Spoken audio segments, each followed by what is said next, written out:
আসসালামু আলাইকুম, কেমন আছেন? সবাইকে স্বাগত জানাচ্ছি। শুভ সকাল।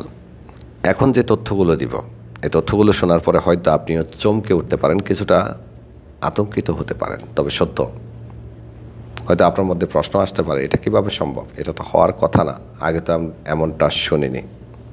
সত্যি বলতে এই তথ্যগুলো আমরা বিভিন্নভাবে যাচাই করেছি, তারপরে আপনাদেরকে দিচ্ছি। আমি নিজেও প্রথমবার শুনে কিছুটা আতঙ্কিত হয়েছিলাম যে এটা আসলে কিভাবে সম্ভব, কিন্তু অনেক কিছুই সৌদি শ্রম আইনে সম্ভব।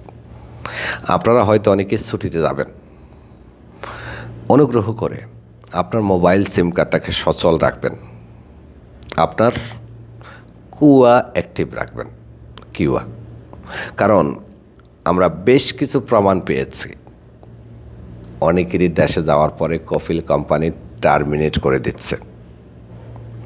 এটা সত্যিকার অর্থেই একটা আমাদের জন্য আতঙ্কিত বিষয় এবং নতুন বিষয়।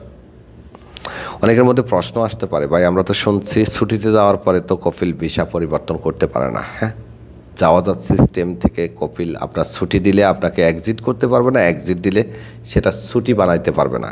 কিন্তু মুক্তবাল আমেল সিস্টেমে আমরা যে কুয়ার মধ্যে চুক্তি করেছি, আমাদের সেই চুক্তি এখন যে বিষয়গুলো আমরা দেখতে পাচ্ছি সেটার হিসেবে আপনি সৌদি আরবের বাইরে থাকা অবস্থাও চাইলে আপনার কফিল আপনাকে টার্মিনেট করে দিতে পারতেছে এবং করতেছে, অনেকের করেছে। আমি ফেসবুকে পোস্ট দিয়েও মতামত জানতে চেয়েছি, অনেকে সেখানে দেখলাম যে জানাচ্ছে যে হ্যাঁ ভাই আমাদেরকেও করেছে, এবং বেশ কিছু লোকের সাথে আমার দামাম অফিসে কথাও হয়েছে, আমি দেখেছি তাদেরটা।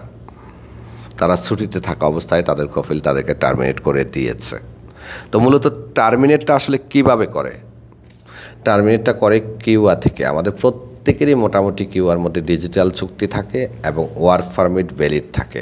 টার্মিনেট করার জন্য প্রথমে কফিল যেটা করে, ডিজিটাল চুক্তিটাকে বাতিল করে, তারপরে ওয়ার্ক পারমিটটা ক্যান্সেল করে দেয়। তারপরে কর্মীর কাছে একটা মেসেজ চলে যায়, 60 দিনের সময় দেওয়া হয়, কর্মী 60 দিনের মধ্যে একটা সিদ্ধান্ত নিতে পারে দেশে চলে যাওয়ার অথবা বৈধ হওয়ার। এটা হলো টার্মিনেটের প্রক্রিয়া।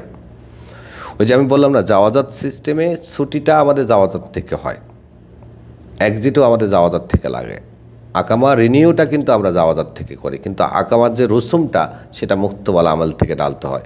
যাওয়াজাত এবং মুক্তবাল আমল দুইটা আলাদা আলাদা, একের কাজ অন্যে করে না, অন্যের কাজ একে করে না, অর্থাৎ তারা কেউ কারো কাজের সাথে সরাসরি ইনভলভ না। যেমন যাওয়াজাত যে ছুটিটা দিচ্ছে সেটা কিন্তু মুক্তবাল আমেলের সিস্টেম থেকে ক্যান্সেল করার সুযোগ নেই, সেটা যাওয়াজাত সিস্টেম থেকে করতে হয়। তো যাওয়াজাত আপনাকে যদি ছুটি দেয়, আপনি যদি ছুটিতে দেশে যান, সেটা কিন্তু আপনার কফিল ক্যান্সেল করতে পারবে না, দেশে থাকা অবস্থায় এক্সিট করতে পারবে না। কিন্তু আমরা আজকে আলোচনা করতেছি কুয়া নিয়ে। কুয়াতে আপনার যে ডিজিটাল চুক্তি আছে, ওয়ার্ক পারমিট ভ্যালিড আছে, সেটা আপনি দেশের বাইরে থাকা অবস্থায়ও আপনার কফিল টার্মিনেট করে দিতে পারবে। তাই জন্য আমরা বলছি যে অবশ্যই আপনার কিউআর সিম কার্ডটা আপনি অ্যাক্টিভ রাখবেন, আপনার কুয়া অ্যাক্টিভ রাখবেন। আপনি দেশে থাকা অবস্থায় আপনার মোবাইলে মেসেজ আসবে, যদি আল্লাহ না করুক আপনাকে টার্মিনেট করে, তখন আপনি ইনস্ট্যান্ট সৌদি আরবে চলে এসে কাফালা হয়ে যেতে পারবেন, অথবা যা করার সেটা করতে পারবেন। টার্মিনেট নিয়ে আমরা যথেষ্ট পরিমাণ সতর্ক করার চেষ্টা করতেছি, কারণ এত বেশি পরিমাণ লোক টার্মিনেট হচ্ছে যেটা সংখ্যায় অগণিত। ভালো লাগলে ভিডিওটা শেয়ার করবেন, সতর্ক থাকবেন, আইন মানবেন। আর যদি কিউআ অ্যাকাউন্ট না খোলেন তাহলে এখনই কিউআ অ্যাকাউন্ট খুলে নেবেন, কারণ কিউআ না থাকলে আপনি কখনোই বুঝতে পারবেন না যে আপনাকে টার্মিনেট করেছে। আর যখন আপনি বুঝতে পারবেন তখন আপনার হাতে আর কিছুই করার থাকবে না। ধন্যবাদ।